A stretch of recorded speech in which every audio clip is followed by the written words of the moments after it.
What's up, everybody? Welcome back to Inside the Green Room, presented to you by Jack in the Box. I'm Danny Green, my co-host Harrison Sanford, and we've been lucky enough to be joined by the great Todd Gurley. What's up, my dog? How's everything going, man? I'm doing good, man. How you doing, man? Doing all right. Appreciate Appreciate you you taking having me. taking the time, especially with everything going on. I know you got a lot of busyness going on, and obviously with figuring out how to change cities of the latest news of you going to a new team. Talk about that a little bit. Yeah, man. I mean, right now I ain't got much but time on my hands, so why not come join my guy on this show? I But appreciate it. yeah, I'm excited, man. Obviously I played college ball at Georgia, so I'm already familiar with the city. Really, kind of that's where I got all my love at, before coming out of college and going back to Atlanta. Going on a 1-year deal. Just excited to go back. See what I can bring to the table, help the team out, and hopefully I end up being there. But I'm excited though. I'm gonna miss LA, but Yeah. Atlanta's not too bad either. Yeah, Atlanta's not too bad. It's a little cheaper too. Yeah, for Tell us real. about your partnership with the Try Hungry in Atlanta. Yeah, man. So it's a company I've been working with. It's just the right thing to do. I partnered up with them, Beyond Meat, so Atlanta Food Banks, LA Food Bank. So going to be donating meals over the next couple of weeks, trying to give back, help people out, man. Right now, like I've been telling people, it's about making sure your family's safe, making sure you're safe, but then also trying to help out the world because everyone needs a little help right now. So it's like, why not do that, especially in the city that I'm about to play in. Obviously, you know how that goes as far as just giving back to the community that you play in and making sure you're trying to make that a city to be For sure, home. man. So you said Beyond Meat is in that partnership. Are you a Yeah, vegan, I'm vegetarian? doing stuff with Beyond Meat too as well. So they're also providing meals. Nah, I do the vegan. I do the vegan every now and then. I do the Okay. vegan every now and So then. you pick I like tried. I tried out. certain phases throughout the year. You'll be like, all right, let me just go when you feel like you need it health wise, or how does that work? Yeah. So more, they have like the Beyond Burgers and stuff like that. So instead of using like, turkey burgers and beef burgers and stuff like that, I just try to like supplement that. Obviously I got like the breakfast patties and stuff like that. So I try to just like supplement that with my meals, but it's not like an everyday thing, but I at least try to like make myself feel good about myself. But It's a I, start, man. As you and get I older, actually like it too. okay, okay, yeah, it's a start. As you get older, you gotta, watch your health a little bit more and more. As we all realizing that as we get older, gotta, Yeah, for sure. figure out how to cut out some of the bad stuff. But I'm gonna let Harrison go ahead. Harrison, jump in and Oh, well, for sure. We're definitely going to talk about a lot of your new division, the NFC South, probably being one of the toughest divisions. I know you were in Milan for Fashion Week, Todd. But before we get to those other topics, you, Danny, and we were all at the last Lakers game. So Lakers Nets game. You were there with DeAndre Hopkins. And correct me if I'm wrong. When you were there, what do you remember from that night? And obviously, you didn't envision that being the last Laker game that you would be going to in a very long time, obviously, with the league being in suspension. Well, I told myself that was the last Lakers game I was going to because obviously me and DeAndre bought bad luck because my boys lost. I was like, damn, I done bought bad luck. I come to my first game of the season, and I really blame Odell for showing up. I say he really was the bad luck. He was the bad luck charm. But nah, man, like the atmosphere was cool. Everything was everything. Everything was normal. I felt like it was just another NBA game, and next thing you know, a couple days later, it was just like, all right, no more basketball. So I'm pretty sure y'all was as shocked as everyone else, honestly. Were you nervous when you heard the reports about the Nets players that had caught the virus, and did you think like, oh, maybe I need to get tested or get checked out, or any of those things run through your mind? Um, yes, but no. But I was in Milan when reports started happening Okay. um, in Italy. So I was like, damn, I'm just stuck in the middle of everything right now. So I, I was nervous to a certain extent, but um, the way the virus works, man, it's just like it's crazy. You can be around a group of people and only one person can have it. So um, I definitely was nervous a little bit, but we really went on like quarantine lockdown ever since then. We started like on the 11th, and we really just been kind of kicking it, staying in the neighborhood, staying to ourselves, and staying safe since then, honestly. Todd, where do you stand? Obviously, now being with the Falcons, what's the directive that you're getting from the team as it pertains to? Will you have OTAs? Will you have training camp? Should you be prepared for games with no fans? Should you be prepared for the season starting on time? I mean, obviously the NBA was in season, so it's kind of taking the headlines in terms of how they resume. But the NFL is expected, I believe, to start in September still. Give us the insight on how you're operating in these new times. Yeah, I mean, right now it's just like got to control what you can control. I kind of got out my mind that probably won't be any OTAs. OTAs would have started on like I think April 19th, and right now, coach has just been kind of sending us emails, keeping us up to date. But a lot of stuff, just like with the schools and stuff, they're like starting to try to do like virtual stuff. So whether it's like you get on the phone with the coach, I'm on a new team, so I got to try to learn the playbook as fast as I can, especially, coming training camp. So right now it's just kind of been emails being communicated towards us and just keeping us up to date. But I mean, so far, they expect the season to go on, but you never know. As it seems as if a lot of crazy stuff has happened in NFL since the pandemic has happened. There's been a lot of trades, a lot of new signings, and a lot of movement within the league. I've never seen so much movement, especially big pieces in the NFL. It's kind of looked like the NBA as of late. Give us your thoughts of playing in the same division, and Tom Brady, Drew Brees. What do you think is give us your insight of obviously the whole league, but give us the insight of what you think your division is going to be looking like with those two guys in it. Going to the Bucks, and then I happen to be going to the Falcons. So I got to play against this dude twice a year. Got to play against Drew Brees twice a year. He's a gunslinger. Yeah, man. I mean, those one of the two best quarterbacks to ever do it. So it's going to be a tough challenge, but I'm excited. Good thing I don't play defense, so I ain't got to worry about the guys too much, for real. Todd and Danny, thank you for bringing up the NFC South. Another team in that division, I think I don't know, Todd, if you've been made aware of this video yet, but we're going to show it to you one more time if you have. So you have the Tampa Bay Buccaneers, you have the New Orleans Saints, but there's also a rivalry with the Carolina Panthers. And the Carolina Panthers, they obviously the Falcons have New Jerseys, and the Panthers weren't too complimentary of the New Jerseys that you guys have. Danny, have you seen this clip yet? I've seen part of it. I've heard about it. I've heard about the beef. I've seen part of it, and I've seen people talking about it. But I don't think I've seen the whole clip. I think we're gonna go ahead and roll it. This is them revealing their new jerseys. This is the Carolina Panthers troll job on the jerseys. Okay, that's. I seen the picture of Adam Sandler, and I seen a small clip of Atlanta. Man, they wrong. They did wrong. And I seen a small clip of them showing off the New Jerseys, and I seen where they were going with it, but I didn't watch the whole clip of them opening the door and showing it. Hey, I'm the ultimate troll. I'm the ultimate troll right now, man. So, hey, I already know how it is. We all got too much time on our hands right now.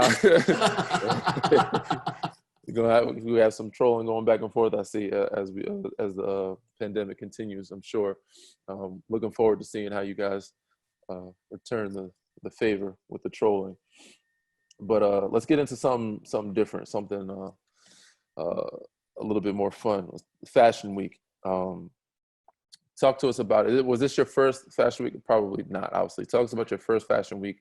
Tell us about how the process has been going on, who you've been connected with, your best experiences, and the best guys you like to hang out with during these weeks, and the guys that you put in your top categories as most fashionable throughout the NFL. Yeah, so I actually, when my first Fashion Week was in January, I had went over to Paris for Fashion Week, but for Milan, I went over there. Hugo Boss bought me out there, and I went out there, and that was actually the last fashion show. Everything else, they just they did like a live stream. So luckily enough, I was able to go over there and still be able to see the show. But I like it, man. It's different. You know what I'm saying? You see people. It's just like you know, when you come to a basketball game, you're like, oh man, that's Danny Green. I remember watching him at USC. It's like, you know, you see all like the actors and like, you know, the celebrities. You're like, okay, I see them and they be fresh. As far as NFL guys, man, fashionable guys. I mean, obviously, when you think of fashion, you think of guys like, you know, DeAndre Hopkins. He has his own little style. I call him global hop, international hop. You know, guys like Odell Beckham. Who else? We got Jamal Adams from the Jets. Cam Newton. Cam Newton has his own little style. I mean, it's a lot of guys that be really dressing up. You got the bigger guys. We got guys on the Rams like Michael Brockers. You know, 6'8" guys. You know, just kind of just like the NBA guys, the big tall guys still be dressing up. You know, people always say we wearing helmets and they don't know who we are. So I feel like, you know, we brought that into the game as well. Have you always been into fashion, or you just recently started getting into it as of late? Man, you know how it goes. I guess the more money you make, you know, the better stuff you can buy, the more that you can explore. Yeah, the more you can explore. And next thing you know, you wearing something you thought you never would have wore before. But you know, sometimes you got to step outside that box and to see a new look. Yeah, man. The more you can afford it, the more you can explore it. That's the best statement ever. Because I wasn't into fashion at all coming out of college. Yeah. But now it's like, all right, you know, I'll try some new stuff here and there. Exactly. And speaking of, I said everybody being in LA and you having to leave. What do you think will be the thing that you miss the most about leaving LA, or about being in LA? Oh, I mean, it's gonna be the weather, man. I mean, being in December and having, you know, 70, 80-degree weather, sun out, you know, good food, the vibes, you know, just typical LA, just typical LA vibe, that type of lifestyle. It's gonna be cool though, but like I said, all my friends really are in Georgia. Them the ones that I like FaceTime with and group chat with, so I'm excited to be able to just link back up with them. That food in the South won't give me hell though. First cheat meal you're having when you get to the A. Man, my homie People has a soul food restaurant called Big Daddy's. Man, you're gonna be in there all the time. You just taking every one of each. You're gonna be in there all the time. Fried turkey leg, pork chop, smothered pork chops, catfish, all that. Oh, that Beyond Meat burger ain't seen nowhere on that menu, huh? Man, I just got hungry as hell, bro. I'm not gonna lie. Man. Danny, you touched on Fashion Week, and obviously you guys are into fashion now. But I'm not too much into fashion as much as I am to particularly jersey fashion. Okay. So you two guys being the fashionable ones, I'm gonna throw up some pictures here, and I want you guys to pick which one is the best. We'll go some NBA jerseys. We'll go some NFL jerseys. Okay. And you guys can take your pick. But this is a throwback right here. You got the classic Jerry Rice 49ers jerseys or the Rams Super Bowl era jersey. What you got, guys? I'm a little biased, man. I play with the Rams, man. Oh, I know. But red is my favorite color, though. Yeah, I'm a little biased, man, because growing up, I was a Niners fan, a big Jerry Rice fan, so I'm going to have to go with Jerry Rice. But I don't think the jerseys were that great. But I'm going to have to go with the it's really plain, but it's just like it stands out. And it's hard to go against all white jerseys. Man. But I gotta represent for the Rams, man. Yeah. Okay. Color. Okay. I think there's 2 throwback basketball jerseys. Well, 4. Okay. Here we go. Oh, this is a tough one. Oh, this is tough, man. This is tough. Y'all don't put me in a. You better say the right thing. Just say the right thing. Say the right thing. And I've been fighting for these jerseys all year. I've been wanting to play in these Mamba Lakers jerseys all year. I've been like, yo, how come we don't have the black? Like we've been playing in yellow all year. I'm like, yeah, we bright as hell all year. We can't get some more purple. Could we get some black? And like, you know what? We're thinking about getting it done for you guys. You know, maybe in the near future. But I have to go with the Lakers Mamba uniforms, even though the Grizzlies throwback uniforms is fire. I gotta go with the Grizzly, man. I actually got some Grizzly shorts in my house right now. This made me want to go cop that jersey. They were fire, man. The jerseys back then, the Grizzlies jerseys were fire back then. Danny, I believe if you didn't have any affiliation to the Lakers, you might have to go with that Grizzlies jersey. But I understand your hands are tied. I picked that's my final answer. It's just like me with the last jersey. I had to go with the Rams. Sticking to it. I think we got another set of basketball throwbacks here. This one's a tough one as well. Ooh. Oh, man. You guys, man. know what I'm rocking with. You guys, going Nuggets. The Nuggets jerseys was fire. Yeah, I'm going Nuggets. Because of affiliation, I had to go against Danny, nobody from Toronto will judge you. You could be honest. The crazy thing is the two jerseys y'all picked are jerseys that I've been fighting for. I actually were in there. I couldn't get – we got the white OVOs. We never got the black ones. I never got a chance to wear them. You never wore the black ones? No, I'm like, why can't we get the black ones? And I'm like, I really want the black ones. Like, maybe next year. And I was like, even 82 games, I couldn't get one game. Couldn't get one with the black ones. And I was like, I always love – because I like the black ones the year before even I got there. But I have to go with the affiliation with the OVO ones because those are fire. But the Nuggets one, man, one of the top five, especially from old classics back in the day, top 5. Mm-hmm. So I think we have – I had that Alex English jersey. English jersey, that was a classic. Everybody wanted that one. Everybody's trying to find it. Where can I buy it? Where can I get it? So my drink was definitely fake, but I had it. that fake one was about $100 cheaper. Yeah. Oh, most definitely. No lies. Now, hopefully, both of you guys are able to put Super Bowl patch on yours, Todd, an NBA Finals patch on yours, Danny.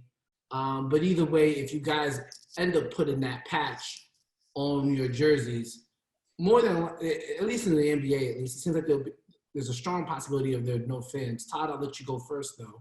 Could you imagine sports with no fans? And particularly, like, NFL is a little bit different than NBA because NBA, you have, 19,000, 20,000 in the arena.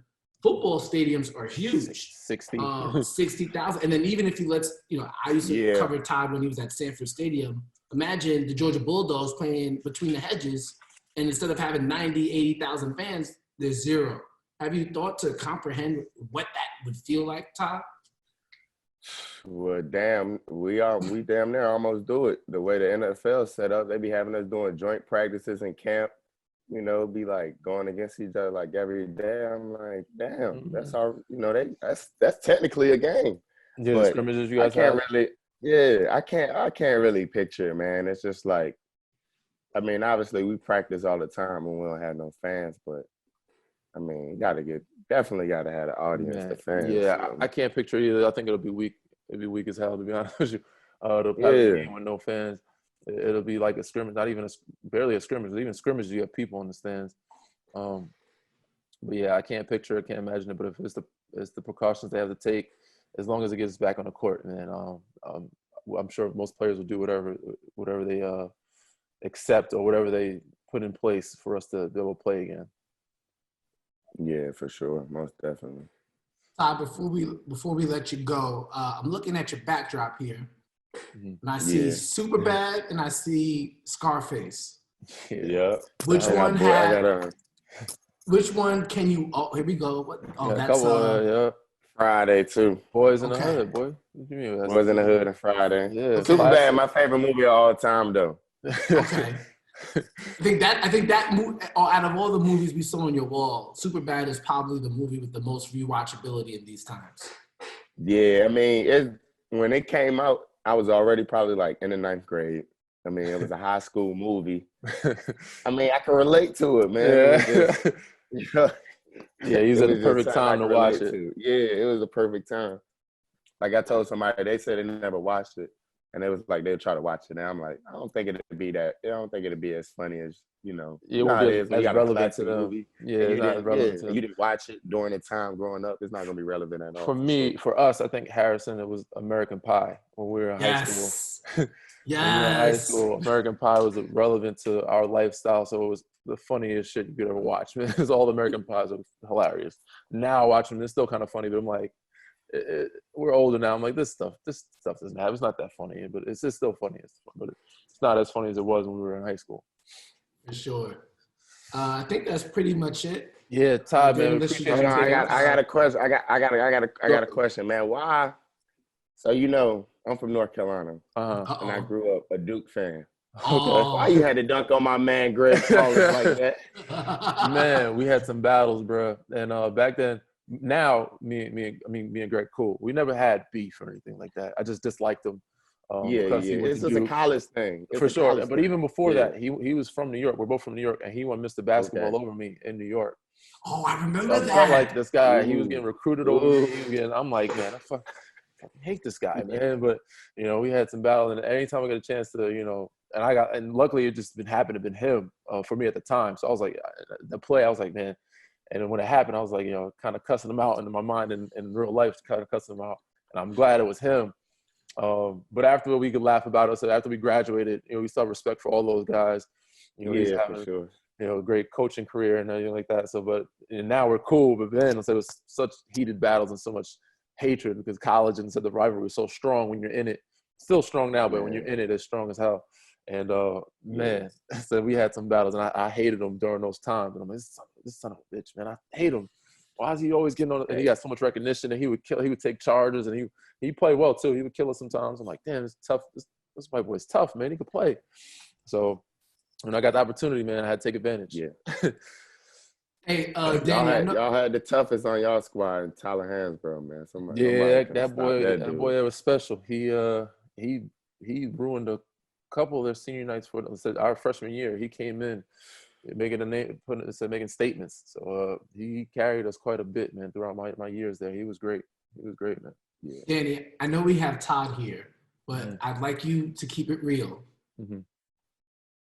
Why do people become Duke fans instead of UNC fans? Yeah, let me hear this. Most people become Duke fans because they can't get into Carolina. That's usually how it goes, right? Or vice versa. Most guys. Vice versa. It's vice versa. But I remember you guys to have a punch. How do you feel about Duke fans? There was a punchline that you used to have back in the day. Duke fans Dukies belong in the toilet, man. I don't know if that's what I said to you, but Dukies belong in the toilet, bro. And usually most people become Duke fans because they weren't accepted to Carolina. It's usually and if you're from Carolina, it's usually where you're born. But if you're not from Carolina, it's usually a school that you didn't get recruited by, or you know what I'm saying. But usually or you couldn't get accepted into.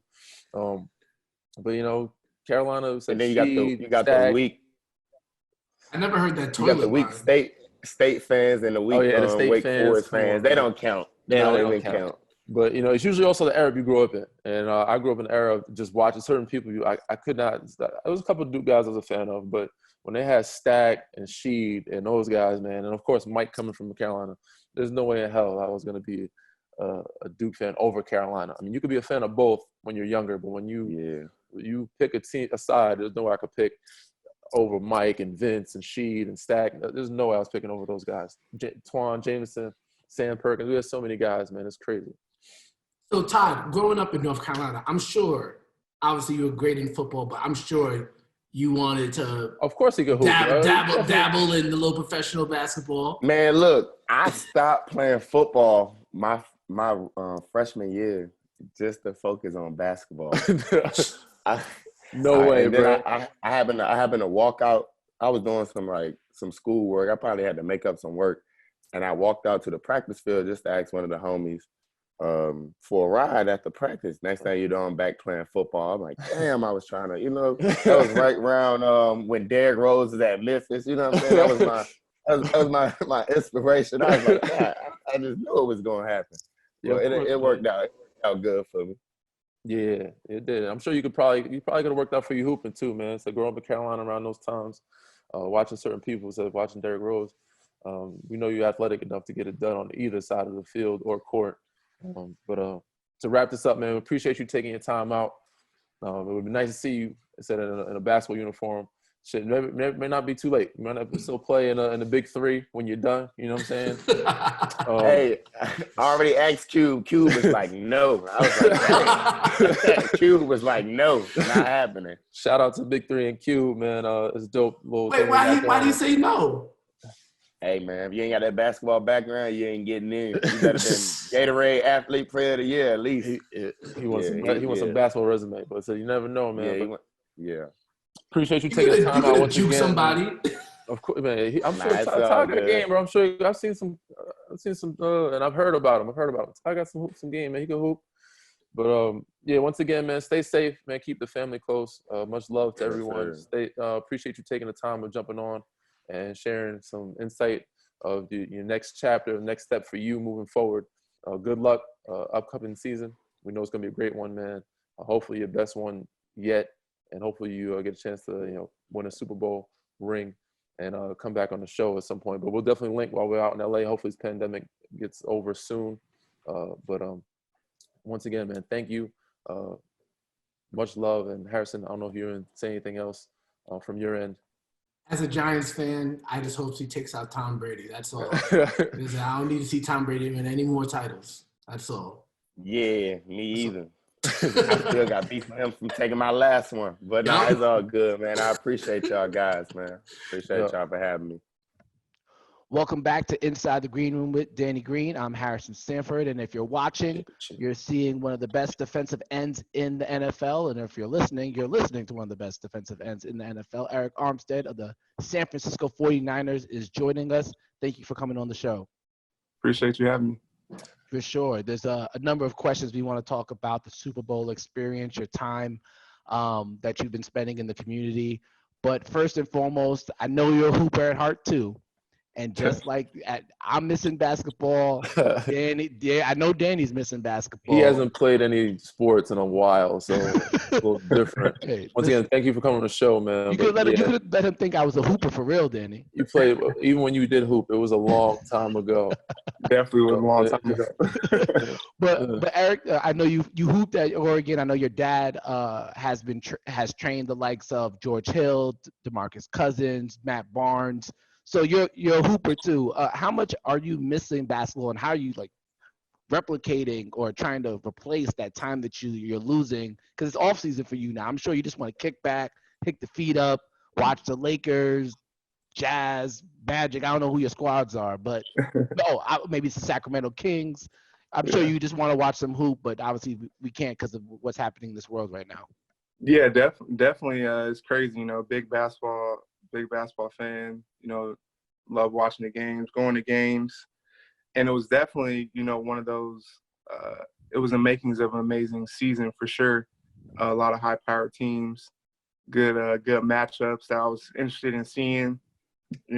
How Bron was going to do, how he was going to continue to forward his legacy against other guys. So it was definitely makings of a exciting season. So it's definitely sad to see that how everything has been affected. And I think that's when everybody really started to take it serious, was when the NBA season was canceled, and it was kind of like a slap in the face. Everybody this is not a game, this is for real. Because I remember just a few months ago, people were like, oh, it's not a big deal, only older people can get it, stuff like that. And it's affected the world deeply now. So it's crazy to see what has transpired in this short amount of time. Definitely it is crazy. And you said I think that's when people started to take it serious, when sports started getting canceled, especially the NBA. During this pandemic, are you able to work out at all? Are you able to do some stuff? Do you have a football at home? Like some of us, we don't even have basketballs at the crib. Are you able to do anything with football equipment while you're at the crib? Yeah, so a few weeks ago, I was, when everything kicked up, I was actually in Florida training. So I have a personal trainer. I was working out with him, and we were getting outside, able to do some things. And then recently I'm back with my fiance. We're quarantined, and we've been doing some in-home workouts down in the basement, and just thugging it out like that for real. That's where it all started, back down in the basement. I think everybody's down in the basement or in the garage trying to find ways or find room to make a workout area. I've done the same. I've been in the garage, trying to find some weights, some stuff to lift, and everything is on back order, and everything's on slow delivery. So everybody's waiting for their stuff to come in. Harrison's waiting for his resistance bands to get his work done. My resistance bands in a different time zone right now. Mm-hmm. But outside of working out, outside thinking of sports, the community, we know you're big into that. And obviously, I'm sure you've had some certain people, probably your dad and other people, inspire you to get into community. I guess discuss, some of the things that you're doing locally, I guess, where you're at, and maybe mainly possibly in Sacramento, and who inspired you, and the details of the community work that you have been doing, and how can other people get involved? Yeah. Yeah. From Sacramento, born and raised. Love being from there. Take pride in it. And as I got older, having more resources, more knowledge, and really understanding how important it is for and how much of a responsibility it is to give back to your community. I started, searching out ways how I could be more helpful to the area that I came from. And, it started off with football camps, and, then it transformed into football camps and free health fairs. And then, constantly every year trying to get better serving my community as well as a player.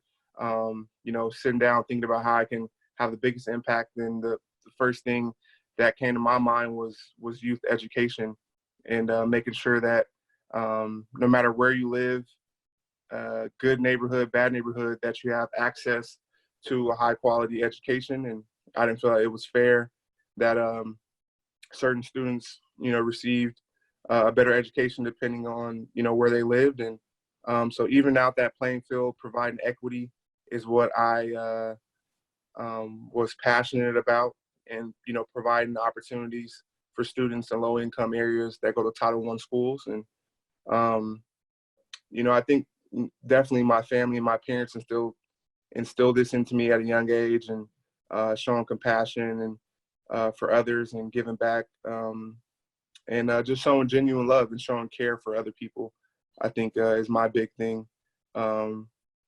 And being authentic and genuine and showing love. And, that's why I want to use all the resources at my and my ability to continue to give back and help the next generation of young people from Sacramento. So that's what I'm passionate about. That's what's up, man. It sounds like you have a good group behind you, good group around you. Your family instilled some great things in you. I'm not sure. I haven't done my research properly, but did you do all 4 years and graduate from school? No, I left my junior year, had Okay. opportunity, put my name, and they said I would get drafted pretty high. So, Did you think about going back? After I got to league? Yeah. Yeah, definitely. I definitely want to graduate, and if I do, I would want to get I would want to continue after that too, and get a master's, and probably I want to try to get an MBA. Okay. That's dope, man. The reason why I ask is because I heard you recently had dropped in on one of your former classes via Zoom. Is that correct? Yeah.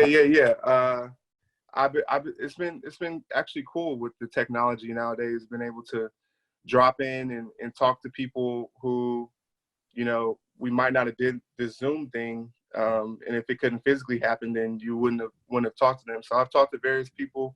I was able to talk to my old high school football team, try to give them some inspiration. I recently talked to Oregon's football team. But yeah, just trying to inspire, the next generation, the next crop of people, and people that, I have a similar path to. So that was a great opportunity for me. That is one of the benefits of, there's so many negatives that come along with this coronavirus, but how everybody's embracing this new technology is definitely opening some new doors. Before, I want to switch to some football topics real quick, but I have to know the answer to this question. So when the Lakers came to, I don't remember what it was called, was it the Golden One Center when you were the Arco Arena? What was it called? Arena? Yeah, when they came to Arco Arena. Mm-hmm. Were you wearing purple and gold? Were you wearing black and purple? Where do your allegiances align as a Sacramento, California native, but also in the state with a team like the Lakers? Yeah, my allegiance definitely resides where I'm from, Sacramento Kings Okay. for sure. Big Okay. supporter. Growing up, like we mentioned earlier, my dad trained a bunch of different players, so I was always more fans of them than I was the Kings per se, because I had a personal connection with them. I was able to meet them, work out with them. So I was big fans of them. So I just supported like all the guys that I knew that my dad trained and I knew growing up. So, but yeah, I remember the Lakers coming in. I remember watching Kobe at Arco Arena. Was amazing experience. But yeah, definitely my allegiance resides with where I'm from. I can appreciate that. I try to keep my allegiances where I'm from too, but sometimes it's harder. It's tough, bro. I'm a Knicks fan, so It's very tough. I was or feel tried bad to for be. you. My allegiance is definitely not where I'm from. So Where you from? we're both from New York, my man. And Okay. I never grew up. I was never a Knicks fan growing up. So Yeah, I had an easier life. Before all this started, I actually went to my first game at the Garden, which was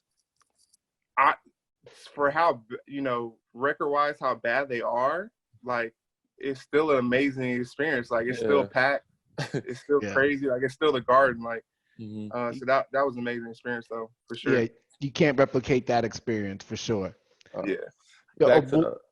Go ahead. Yeah. So one thing that you can't replicate is the intensity of an NFL on the NFL field, Arik. So, but coming off the NFL draft, the roster is looking a little bit different now. Joe Staley retired for health reasons. I know Trent Williams came in. Emmanuel Sanders now with the New Orleans Saints. So the roster is a bit different. You guys are coming off a Super Bowl appearance, but we know how hard it could be for teams to come back after losing the Super Bowl. We spoke to Todd Gurley. Todd Gurley just did that the year before, another NFC West team when he was with the Rams. What makes you confident that you can get back to that spot, to that Super Bowl? Yeah, I think our team's made of the right stuff.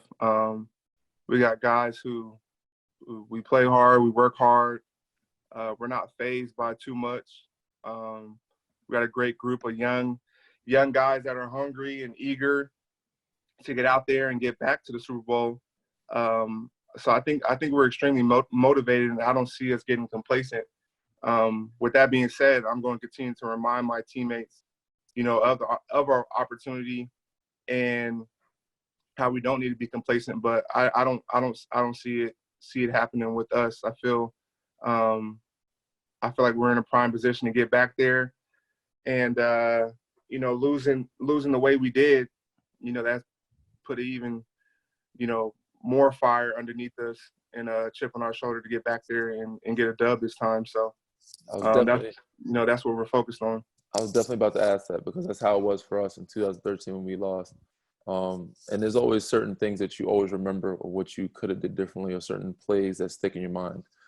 Obviously, for us and as well as the fans want to know, the best part of the experience is Super Bowl for you, and the worst part, some of the plays that you'll always remember and never forget, and be like, you know what, there was one play that I really, could have did this better, I could have did that, or something could have went differently. What are the main plays that stick out for you, good and bad, during that experience? Yeah, the experience overall was amazing for sure. Playing in the biggest game, in the country, for any sport, most watched besides, the World Cup or something like that. So to play on that stage was amazing. To have the opportunity to earn that really was amazing. The process getting there was amazing.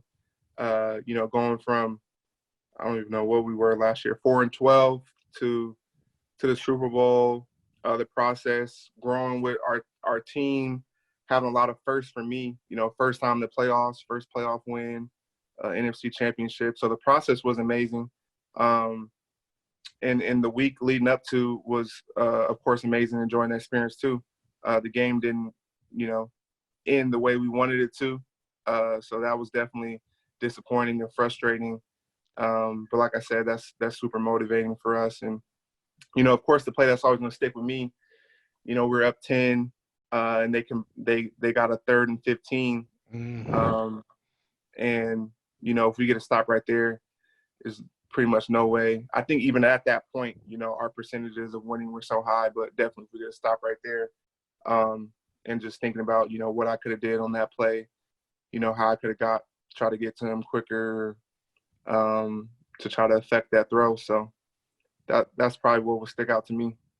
Is there any particular on that day, like special moments outside of the field, like conversations you had with certain people, with your family, friends, coaches, players, or legendary people that might have reached out to you, text you, that stick out and you remember the most? Like anybody come to you and say something like, you know what, I'll definitely down the line, I know I'll appreciate that person or that conversation that I had before or after the game, you know, was done and over with?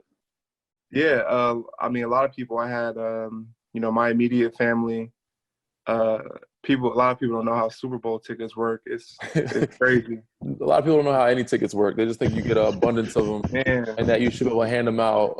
you Those who get listen, we taxed. don't get that. We don't get tickets like that. You get Don't taxed get for tickets everything. like that. That's in every sport. Okay, you got to pay for tickets. You get like two. I for the lost money family. playing this. I lost money playing in the Super Bowl. Put it that way. Whoa. Put it that way. Sheesh. So, that's all. but yeah, so all I could really have was my immediate family there. I have, you know, my fiance and her parents, which was amazing. And I remember everybody prayed over me before I went to the stadium, which is a moment I'll remember forever. And let's see, throughout the week, someone made like a graphic of me and Bryant Young. Bryant Young, you know, is a great 49er defensive lineman of all time. Mm-hmm. So I sent it to him, and you know, I was just letting him know, like, I was honored to even be put on a graphic with him. And you know, he sent me some encouraging words before the game, so that was amazing. Yeah. So those two definitely stick out to me. Okay. You know, the interesting thing, Arik, is that you and Danny, when it comes to this loss on the big platform, what I find interesting is that you're going against what the league or what the media wants to be the superstar for the league. Danny was with the Spurs. This LeBron James. They want to push LeBron James as one of the best ever, if not the best. And then Arik, for you, you're going against the Kansas City Chiefs, and Patrick Mahomes has been, you know, championed as this guy who could be the best quarterback of all time, can go down as the best NFL player of all time. So you guys are going against, you're not just playing a tough opponent, but you're playing somebody who's being billed as one of the best to ever do it. So that is similar. Now I'm wondering what might be similar as well is the motivation that your coach might use during the off season or during the season to push you. Because I know Danny, throughout the course of the season, was reminded of the plays that the things that he did wrong in Game 6, particularly by Greg Popovich, routinely showing him the film. Danny, if you could relay that experience of what that was, and then Arik, just give me your takeaway of what Danny had to go through in his receiving of coaching throughout that comeback, quote unquote, year. Yeah. So actually, the other night when you came by the crib, Harrison, was the first time I actually watched the Game 6. I haven't been watching it since Pop brought it to our attention. So luckily we got the same group back every year. And the start of that season, we'd always watch the film for the previous season playoffs, teams that we lost to, whether it's OKC or Miami. Obviously it was Miami that year. And we watched the game that where we lost to that, what mistakes we made, how we had to be better and be perfect. So that whole year, he was on us all year for this to be better than what we were for Miami. It doesn't matter who we played. But there was certain plays and certain instances that he just kept rewinding and you know, let it burn into our brain. This is what you can't do. This is what we're gonna make you a player. And so that whole year he was relentless, man, with attacking us of being perfect and being the best at, you know, everything, and making sure we didn't do those same plays. I'm wondering if your coach would do the same approach. I doubt it, but he might. But do y'all sit before the season, watch film of the last season, and then go over it of where y'all made mistakes, and then do you see him approaching y'all in that manner? Yeah, so that's interesting. So we had our first, you know, Zoom meetings today, and our position coach, who's a great coach, the first film he showed is all our effort plays from last year. So we had what we're talking about today is just strictly effort plays, guys running, far down the field, chasing ball carriers, just playing fast and playing with great effort. And, so that's what he's big on. So we had our 2019 effort plays. And, his challenge to us was to beat that this year, to be better, to, if it was 100 and some clips, make it 150 or whatever, and make it even better. So that's was his first part of this. I mean, the Super Bowl loss was extremely tough. I know, it was hard on a bunch of people. So I don't know if they're gonna go back to it. I mean, I watched it once already and flushed it. Like, I can't sleep after games unless I watch the film right after. So that's just how I am. Like, I literally can't sleep unless I, watch every play at least once. So no, I'm with you. Especially good or bad games. It's hard to sleep after games. You always have to watch it to see what, how well you did or how badly, what mistakes you made. So no, I get it. But I like the positive approach your coach is taking. I wish it was taken upon me and us back then, but the approach that we got worked. So I'm glad he came that way with us. Speaking of getting back to it though, and the teams that you have to go through and the people you have to go through, you do now have some different looks in your conference now. Right. How hard is it going to be to get back there, knowing that you have to go through Tom Brady now? Oh yeah, it's gonna be tough. The NFC got a lot stronger. Not just even within our division, I think teams got a lot better with Hop going to DeAndre Hopkins going to the Cardinals. The Rams are always a challenge, and Seattle, Russell Wilson, they're always going to be in a game. So, it's definitely going to be a tough road. I looked at our schedule. We got New Orleans in New Orleans. So that's going to be another banger. Was a shootout last year. So, I mean, I'm excited. And I'm ready. And I'm ready for it whenever, the season's going to start.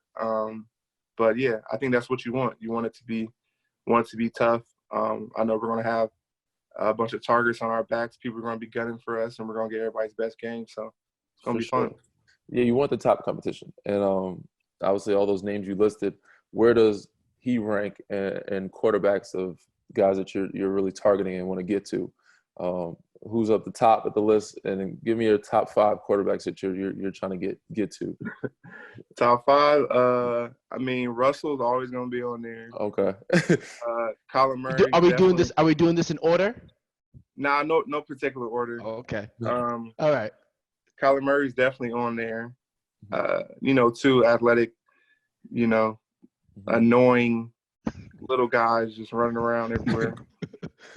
So it's but yeah, they're definitely on there. I got him a bunch this past year. A-Rod. It's always fun sacking him. Tom, I think we played against the Patriots 1 year in my career. But I was injured, so I didn't get to play against Tom yet. So if I can get to him. So pretty much athletic guys and Hall of Famers. Okay. Oh, yeah, Drew Brees. And Drew Brees. understandable. Yeah, Drew Brees for sure. Eric, I have a question. So those listening or watching, Eric had 13 sacks last year, put in some serious work, and it's part of the reason why you got that new 5-year deal. Shout out to the front office. Congrats, by the way. Yeah. Congrats, yeah. Appreciate it, bro. May I ask you? I'm never gonna get a sack in my life, so I'm curious. When you take down a quarterback, can you actually tell me the most memorable reaction that you've gotten from a quarterback after a sack? Like if the guy just walks away, we're not here for that story. But I want to know the guy who either cursed you out or laughed about it, or what's the most memorable reaction you've had after you just absolutely flattened somebody?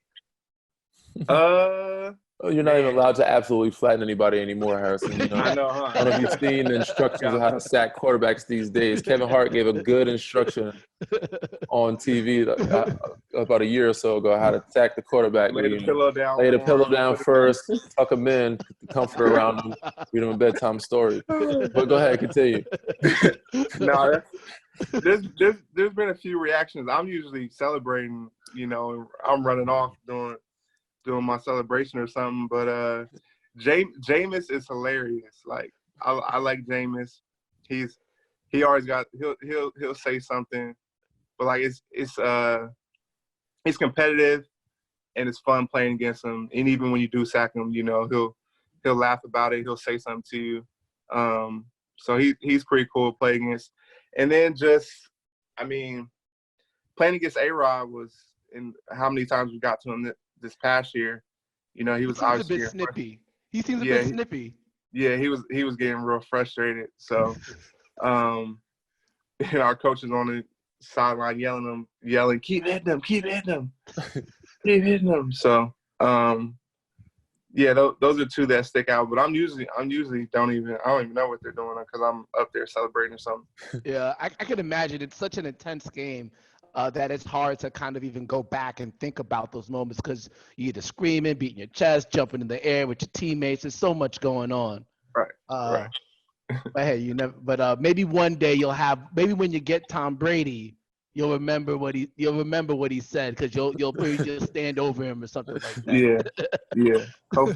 Hopefully, I don't think. Yeah, we don't play them, so we have to see them in the playoffs. There you go. Fortunate enough to get back. Yep.